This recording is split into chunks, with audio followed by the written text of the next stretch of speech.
Good day, this is Teacher Patrice, your instructor for today. Our lesson for today is about the levels of communication. The levels of communication. First, we have to define the definition of communication.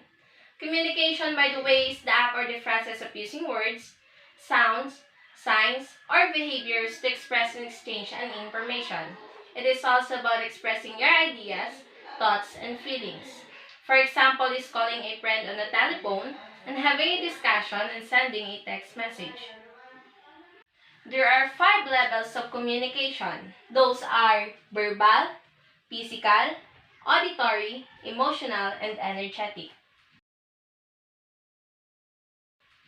The first level of communication is verbal, which defined as the content. It is what we say. It is the use of words to convey a message. Example of verbal communication is the written and oral, such as texting and letters.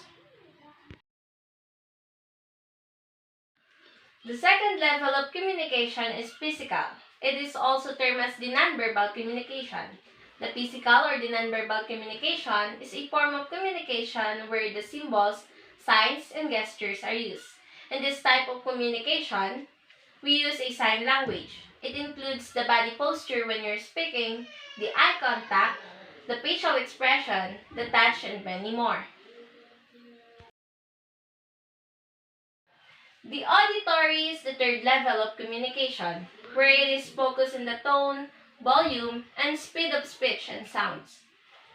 For instance, in addition to the content, your face and your tone of the conversation can have a conscious and subconscious impact to your listeners. For example, in animals, the bullfrog crow to attract female frog as their mates. The fourth level of communication is the emotional. When we say emotional communication, it refers to the use of message to exchange information about and to influence each other's emotional states. The example of emotional communication is the emotional expressions such as facial movements, like smiling, scowling, crying, laughing, and many more. Yes, it can be verbal and nonverbal. The last level of communication is the energetic. The energetic level of communication is about practicing the mindfulness and being aware of others' persons, thoughts, and feelings. The example for this level of communication is actively thinking about and being aware to the well-being of persons you're communicating with.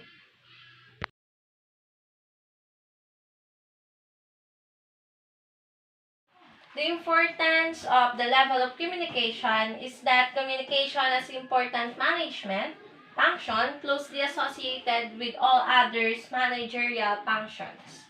That's all. Thank you.